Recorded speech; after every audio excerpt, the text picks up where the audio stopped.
Pero qué hijos de pu... Hola, ¿qué tal? ¿Cómo estáis, chicos? Bueno, volvemos al tajo, volvemos a la rutina después de 2 semanas de vacaciones, ¿vale? En las cuales espero que mis compañeros profesores no os hayan bombardeado mucho de tareas. Yo he procurado no hacerlo, ¿vale? Bueno, hoy comenzamos el tema 2 del bloque de prevención de riesgos. Es el tema 2 del manual, el tema 2 del libro, y se denomina prevención de riesgos, legislación y organización. Se compone de 4 puntos. Hoy vamos a ver el primero de ellos, al menos en parte. Los puntos de este tema serían, en primer lugar, legislación. Vamos a hacer un pequeño repaso muy rápido a las diferentes normas que pueden afectar a la materia de prevención de riesgos y, sobre todo, veremos obligaciones legales del empresario en relación con la prevención de riesgos. Un segundo punto en el tema tendrá que ver con la organización de la prevención de riesgos en la empresa.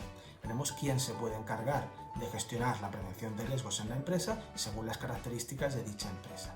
Un tercer punto tendrá que ver con la participación de los trabajadores en la prevención de riesgos y veremos conceptos como, por ejemplo, qué es un delegado de prevención y qué es un comité de seguridad y salud. Y finalmente, para cerrar el tema, veremos el cuarto punto, que trata acerca de la gestión de la prevención de riesgos en la empresa, donde veremos fundamentalmente cómo se lleva a cabo una evaluación de riesgos en la empresa, cómo se gestionan los accidentes de trabajo que puedan ocurrir dentro de la empresa y los costes, a veces aparentes y a veces menos aparentes, que pueden tener los accidentes de trabajo en una empresa. Bueno, vamos a comenzar el tema con la primera pregunta, que se llama legislación sobre prevención de riesgos laborales, y en concreto con su primer apartado, el punto 1.1, que se llama marco normativo, es decir, normas y leyes que afectan a la seguridad y salud, a la prevención de riesgos laborales. Pero Pepe, ¿no nos habías dicho que ya habíamos terminado con todo este rollo de normas y leyes? No del todo, todavía queda un poquito más, ¿vale? En este punto vamos a ver que las leyes son importantes, ¿de acuerdo? Las leyes es lo que evita que yo, por ejemplo, pueda salir ahora mismo a la calle a matar gente, por lo tanto, conviene conocerlas y conviene también cumplirlas, ¿vale? Bueno, en este primer punto vamos a ver que existen 4 categorías de normas que afectan a la prevención de riesgos laborales. La primera de ellas son normas internacionales. Se incluyen, a modo de ejemplo en el libro, los convenios de la OIT, que ya vimos en su momento, y se incluyen también la normativa comunitaria, ¿vale? Derecho de la Unión Europea. Y singularmente se recoge como norma más importante la Directiva Marco 89/391/CEE. ¿Por qué es tan importante esta norma? Bueno, pues porque lo que hace es abordar cuestiones como la gestión de la prevención, derechos y deberes de los empresarios y de los trabajadores, cómo se realiza la gestión de la prevención en las empresas, y obliga a los Estados miembros a transponer esa normativa a los ordenamientos de cada uno de los países. Es decir, lo que dice esta directiva, cada uno de los países lo tendrá que aplicar en su propio país, ya cada cual con sus propios instrumentos. En España, esto se cristaliza en la Ley de Prevención de Riesgos Laborales del año 95. La segunda categoría de normas que aborda aspectos relacionados con prevención de riesgos laborales es la Constitución española.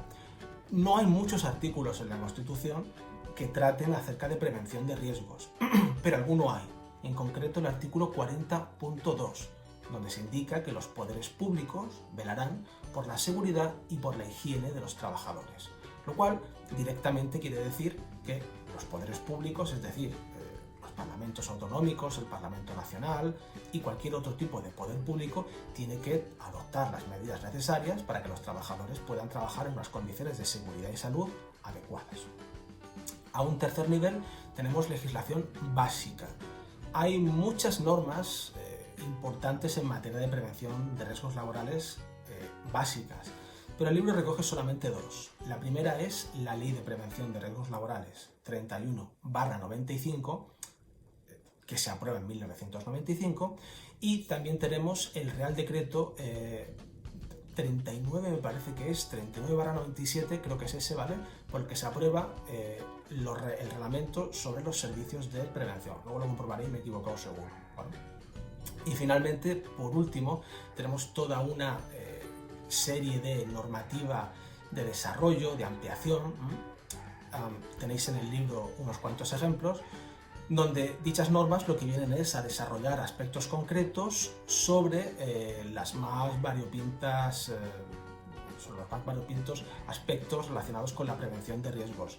Visualización, pantallas de ordenador, el manejo de maquinaria, el levantamiento de pesos, en fin, toda una playa de un gran número de normativa que el libro pues, pone a vuestra disposición unos cuantos ejemplos. Le echéis un vistazo.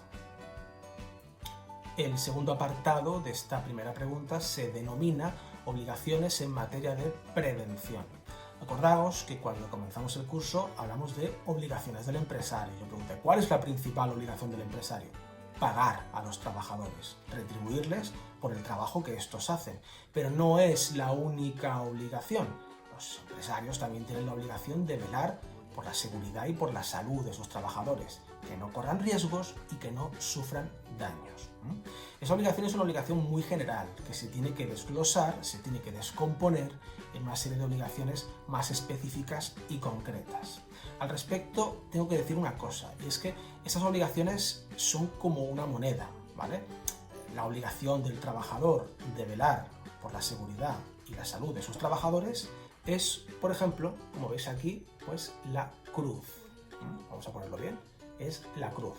Sin embargo, si le damos la vuelta, tenemos la cara, y es que esa obligación se convierte a su vez en un derecho de los trabajadores. La obligación que para el empresario es velar por la seguridad del trabajador se convierte en el derecho del trabajador de que el empresario vigile su seguridad, vigile su salud y que no le pase nada. Hoy vamos a ver 8 obligaciones. La primera de estas obligaciones consistiría en planificar la prevención de riesgos en la empresa. ¿Qué significa planificar? Bueno, planificar significa trazar un curso de acción, preparar algo, elaborar un plan, ¿vale? Básicamente consiste en determinar en la empresa qué se va a hacer en materia de prevención, quién lo va a hacer, cómo se va a hacer, cuándo se va a hacer, con qué recursos se cuenta, etc. Si preparamos las cosas, si las cuidamos con antelación, eliminamos la improvisación y así que cada cual haga lo que se le ocurra en cada momento por una inspiración divina, ¿vale? Por eso es importante planificar las cosas. Si planificamos algo, evitaremos que salga mal. Es como, por ejemplo, planificar las vacaciones. Bueno, este año no hay mucho que planificar, ¿vale? Pero generalmente, en otras épocas, cuando uno quiere tener unas buenas vacaciones, contrata el billete de avión con antelación, reserva la habitación de hotel con antelación, se encarga de negociar con su jefe las fechas de las vacaciones, lo planifica. Si no se planifica, tenemos la mejor receta para el desastre. La segunda obligación del empresario consiste en evaluar los riesgos. Dijimos en el tema anterior que se tienen que evitar los riesgos, pero aquellos riesgos que por su naturaleza en un puesto de trabajo no se puedan evitar, hay que evaluarlos. La evaluación se tiene que realizar cuando uno inicia una actividad empresarial, ¿vale? Se tiene que realizar una evaluación de riesgos inicialmente. Y además se tendrán que realizar una serie de evaluaciones periódicas cuando cambien las circunstancias del puesto de trabajo, cuando cambie el modo en el que se trabaja o cuando, aunque no ocurra esto, hayan incidentes, hayan daños o hayan evidencias que nos estén mostrando que hay algo en la empresa que no está funcionando adecuadamente. Además, esta evaluación de riesgos se tiene que elaborar no por zonas de trabajo, sino por puestos de trabajo. Pondré un ejemplo para que esto se entienda, por qué la evaluación tiene que ser por puestos y no por riesgos. Imaginemos, por ejemplo, un restaurante. En un restaurante hay una persona en la caja atendiendo, hay unos camareros, hay cocineros, puede haber una persona que esté en el almacén, en fin, o pueden que incluso haya alguien en el aparcamiento, si es un restaurante grande, ¿vale? Diferentes puestos de trabajo. ¿Se puede decir que todos los trabajadores del restaurante están expuestos a los mismos riesgos? No, El cocinero está expuesto a unos riesgos, por lo tanto se tienen que evaluar los riesgos del puesto de cocinero. El camarero está expuesto a otros. La persona que está en el aparcamiento está expuesto a otros riesgos. Por lo tanto, la evaluación no se hace por zonas o por áreas de trabajo, sino que se hace por puestos de trabajo. Finalmente, esta evaluación de riesgos se tiene que hacer en base a dos criterios. Los riesgos se evalúan en base a la probabilidad de que sucedan, que puede ser una probabilidad baja, media o alta, y también se evalúan en atención a la severidad en cuanto a la gravedad del daño que puedan causar. Un daño escaso, un daño moderado, un daño que puede llegar incluso a matar a los trabajadores. La tercera obligación del empresario en materia de prevención es la elaboración de un plan de emergencias. En dicho plan de emergencias se tiene que prever a qué posibles emergencias se puede enfrentar de manera razonable la empresa, como por ejemplo incendios, inundaciones, descargas eléctricas, quizás en algún caso hasta terremotos, si la empresa está situada en una zona con riesgo sísmico. En dicho plan de emergencias se indicará quién se encarga de cada cosa, cómo se realizan, cómo se actúa ante estas situaciones, además de recoger medidas en materia de primeros auxilios, lucha contra incendios y evacuación. Asimismo, también se tendrán que recoger en el plan de emergencias el contacto con otros servicios de asistencia, como por ejemplo policía, guardia civil, bomberos o 112. La cuarta obligación del empresario en materia de prevención es la de proveer, es decir, entregar a los trabajadores equipos de trabajo que sean seguros. Mirad, los trabajadores tienen que trabajar con máquinas y con herramientas potencialmente peligrosas. Bien, esas máquinas y esas herramientas deben estar en buenas condiciones, deben de haber pasado controles de calidad, que sean lo más seguras posibles. Además de eso, y aunque uno trabaje con una máquina que está en un buen estado de funcionamiento, que en principio es segura, eso no quiere decir que no se puedan producir accidentes. Por eso el empresario además debe de adoptar medidas de protección para asegurarse de que las máquinas lo sean aún más todavía, ¿vale? Por ejemplo, con señales de advertencia, mediante el establecimiento de redes de seguridad o mediante el establecimiento de otras medidas de protección para minimizar, cuando no eliminar, la posibilidad de que el trabajador pueda sufrir algún riesgo. La quinta obligación del empresario en materia de prevención es la de proporcionar a los trabajadores EPIs. Ya sabéis lo que son equipos de protección individual. Es una de las obligaciones más interesantes, ¿vale? De las que se les puede sacar un poquito de chicha. Sobre esto quiero comentar algunas cosas, ¿vale? En primer lugar, la entrega de los EPIs no es obligatoria en todos los puestos de trabajo, ¿vale? Cuidado, que la gente no malinterprete. Si un puesto de trabajo tiene algún riesgo, al trabajador se le tiene que proporcionar un EPI, pero primero hay que evaluar qué puestos de trabajo tienen riesgos y entonces, y si hay riesgos, proporcionar EPIs. Pensad, por ejemplo, en una oficina, en un trabajador que trabaja en el sector de la informática. ¿Necesita casco?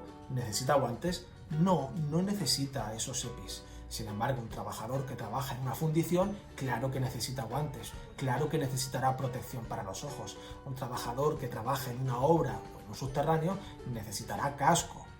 Cualquier otro trabajador que se vea expuesto a riesgos, pues puede requerir de dichos equipos de protección individual, pero no todos los trabajadores necesitan portar EPIs. En segundo lugar, esos EPIs se tienen que entregar por parte de la empresa al trabajador de manera gratuita. Es decir, que si aquí alguno de vosotros mismos o vuestros padres, su empresa les ha obligado a comprarse el casco o las botas, eso es ilegal.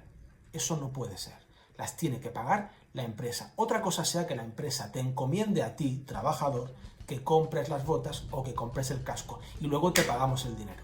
Pero son dos cosas diferentes, ¿vale? El dinero de quien tiene que salir para comprar los EPIs es de la empresa, no del trabajador. En tercer lugar, todos los EPIs, si van dirigidos a proteger, ¿de acuerdo? Como es el caso, tienen que tener una cosa que se denomina marcado CE. Os pongo en pantalla esta imagen, este logotipo. La tenéis aquí. Me gustaría que por favor no se confundiesen dos logotipos que son muy similares. Uno es el marcado CE de seguridad, que significa conformidad europea, y otro es este otro, que es el de China Export, que es un logo que ponen los chinos a sus exportaciones. ¿Por qué se parecen tanto uno del otro? Bueno, pues os dejo que penséis mal, ¿vale? Que seáis suspicaces, que seáis maliciosos como yo, a ver por qué razón se ha escogido un logotipo tan parecido al marcado de seguridad de conformidad europea CE, por qué se parece tanto al de China Export, ¿vale? Yo me reservo la opinión, no voy a ser que me demanden los chinos. Bueno, además, estos equipos de protección individual deben ser ergonómicos, deben estar adaptados y deben ser de uso personal, lo cual significa que, por ejemplo, mis botas de seguridad son mías y de nadie más, mis guantes son míos y de nadie más, y mi casco es mío y de nadie más. ¿Por qué? Pues porque a lo mejor tengo una almendra enorme como la mía y resulta que si ese casco se lo pone otra persona con una cabeza más chiquitita, le va a venir grande. Si utilizo unas botas o unos guantes o un arnés de seguridad de alguien notoriamente mayor que yo, me va a venir grande. Y si es alguien más pequeño, me va a venir pequeño, me va a incomodar, eso me va a hacer sudar, me va a hacer estar incómodo y potencialmente puedo tener un accidente. Finalmente, en relación a los EPIs, es obligación también del empresario informar a los trabajadores y formarles acerca de su funcionamiento.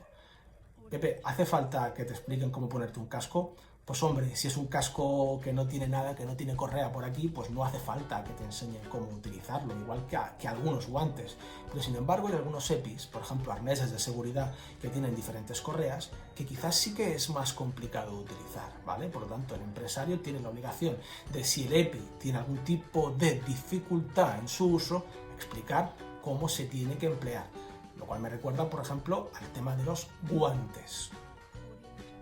Ahora que hablamos de EPIs y de guantes, me gustaría, porque veo que hay gente que todavía no sabe cómo se quitan y cómo se ponen los guantes. Bueno, lo de ponerlo, imagino que si uno utiliza guantes desechables como estos, pues nada, tú en tu casa los sacas, te los pones y ya está. En principio no tiene que haber ningún tipo de riesgo de contagio. Ahora bien, el problema viene al quitárselos, que hay gente que al quitárselos coge y hace así, ¿de acuerdo? Coge y el guante que ha estado en contacto con Dios sabe qué, pues lo metes por aquí dentro y ya lo que estás haciendo es, ¿vale?, contagiarte la mano.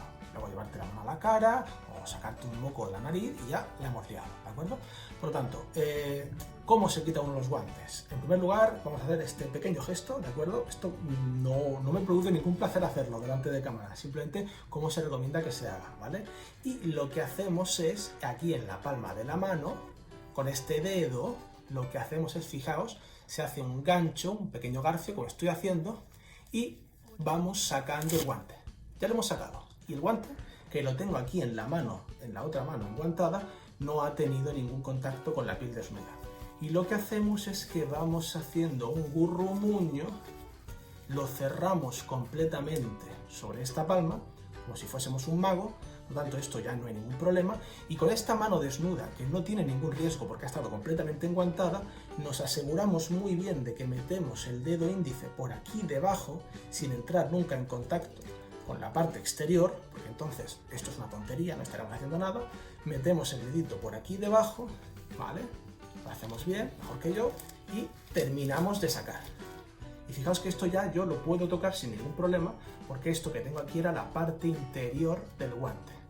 Y ya con esto, a la basura nos deshacemos de él. La sexta obligación en materia de prevención de riesgos laborales que obliga a los empresarios es la de adoptar medidas en caso de riesgo grave e inminente. ¿Qué es un riesgo grave e inminente? Bueno, un riesgo grave e inminente es aquel que es probable, es racionalmente probable que suceda en el futuro, es decir, algo que lo normal es que ocurra, ¿vale? Es decir, algo que se vaya a producir. Y además es aquel que va a producir daños graves, severos, importantes al trabajador. Bien, acerca de esto, las obligaciones del empresario cuando se produce un riesgo grave e inminente es, en primer lugar, informar a los trabajadores de dicho riesgo. Y además, adoptar las medidas para que los trabajadores dejen de trabajar en esas condiciones, ¿vale? Esa debería de ser, de hecho, la primera obligación, que los trabajadores dejen de trabajar cuando se producen esas circunstancias.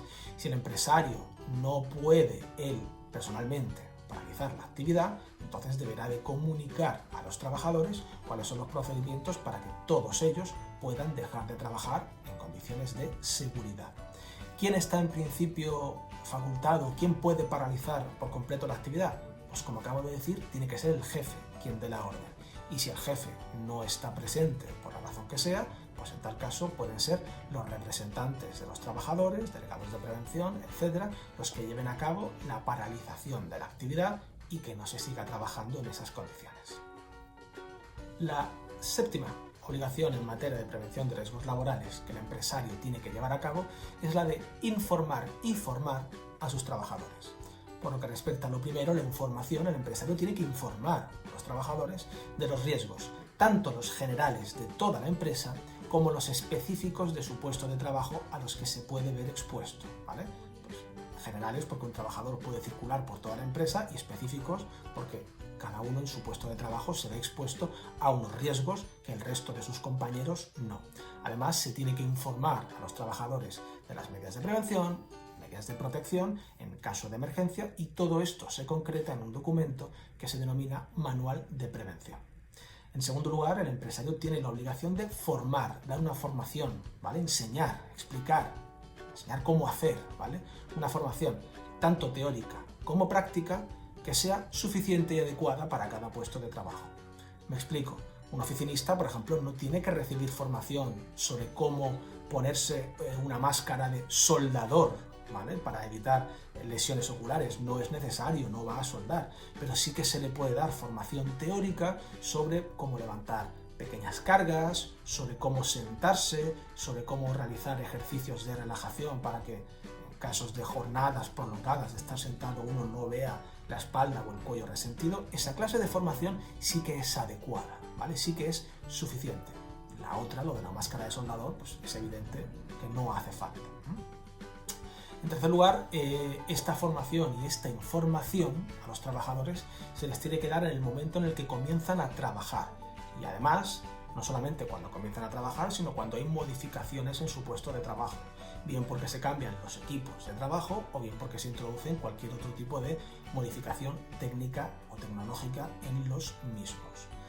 En cuarto lugar, esta formación se tiene que dar, si es posible, dentro de la jornada laboral y contaría como tiempo de trabajo. Pensad, por ejemplo, una persona que comienza a trabajar en una empresa y le enseñan cómo funciona una máquina para trabajar con seguridad y eso le lleva un par de horas. Bueno, pues ese par de horas es tiempo de trabajo, ¿vale? Es decir, no hay que recuperarlo luego al final de la jornada.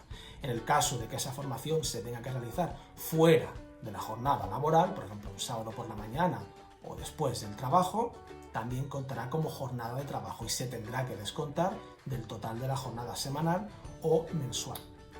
Por último, y para terminar con la clase de hoy, vamos a ver la octava de las obligaciones en materia de prevención de riesgos laborales que tiene el empresario, que es la obligación de participación y consulta.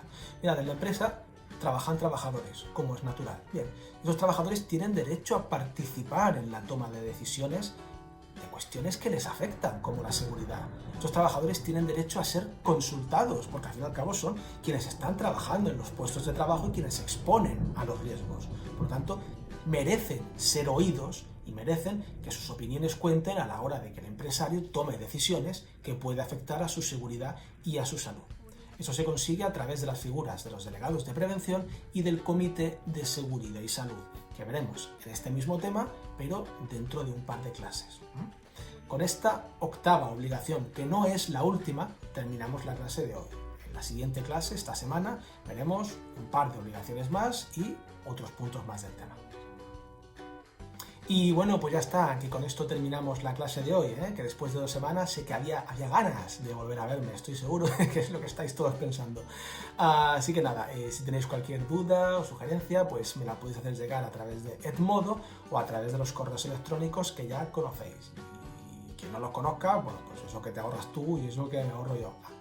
Los correos son joseandres.sanz@murciaeduca.es o fol y es juancarlos1920@gmail.com, ¿vale? Atiendo a los dos correos, ¿vale? Atiendo cualquier cosa que me enviáis. Algunos me habéis comentado desde que visteis a mi gato, ¿vale? Que estáis deseando volver a verlo. Yo no soy su dueño, ¿vale? Yo simplemente vivo en la misma casa que él. De hecho, él habitaba esta casa antes que yo simplemente estoy aquí de invitado. Por lo tanto, pues no me corresponde a mí sacarlo o no sacarlo. Un día lo saqué y bueno, luego me lo explicó fuera de cámara. Así que nada, chicos, bueno, nos veremos en la siguiente clase en algún momento esta semana, ¿vale? Hasta luego.